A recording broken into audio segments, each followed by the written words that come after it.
குட்டி பாண்டாவின் தனிச்சிறப்பு. The little பாண்டாஸ் uniqueness. Hello குட்டி நண்பர்களே, இன்னைக்கு நாம ஒரு ரொம்ப அமைதியான அழகான விலங்கை பத்தி ஒரு சூப்பரான கதையைத்தான் கேட்க போறோம். கதையோட தலைப்பு குட்டி பாண்டாவின் தனிச்சிறப்பு. இது நமக்கு ஒரு நல்ல லெசனையும் கற்றுக் கொடுக்கும்.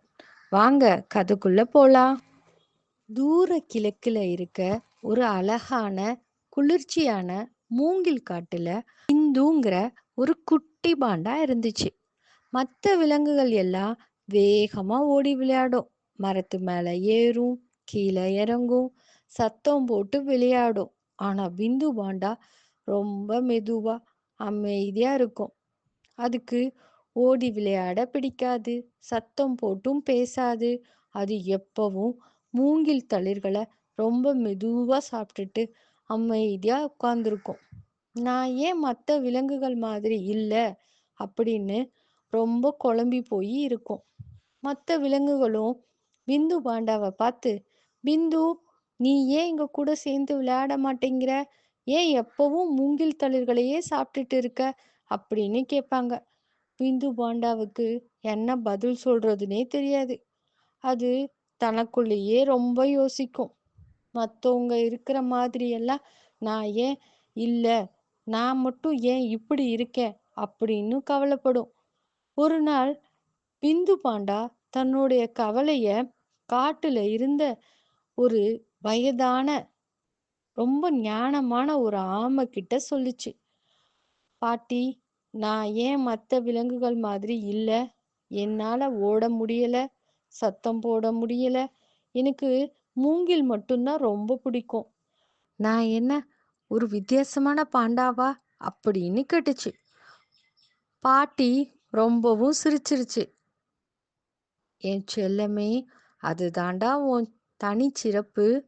நீ மெதுவா அமைதியா இருக்கிறதுனால தான் உன்னால மூங்கில் தளிர்களின உண்மையான சுவைய ரசிக்க முடியுது.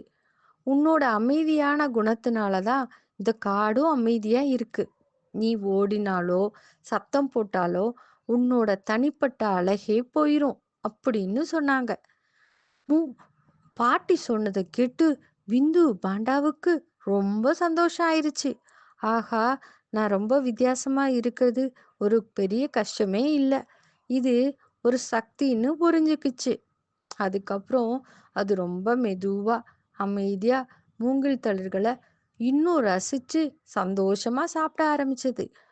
மற்ற விலங்குகளும் பிந்துவோட அமைதியையும் அதில் மூங்கில் தளிர்களை ரசிச்சு சாப்பிட்றதையும் பார்க்க ஆரம்பிச்சாங்க.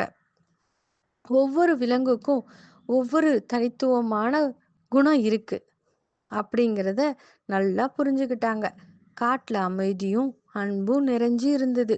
குட்டி நண்பர்களே, இந்த கதையிலேருந்து நாம் என்ன கற்றுக்கிட்டோம்? ஒவ்வொருத்தரும் தனிச்சிறப்பானவங்க தான். மற்றவங்களோட ஒப்பிடாம நம்மளோட தனிப்பட்ட அழகையும் திறமையையும் நாமளே கொண்டாடணும்.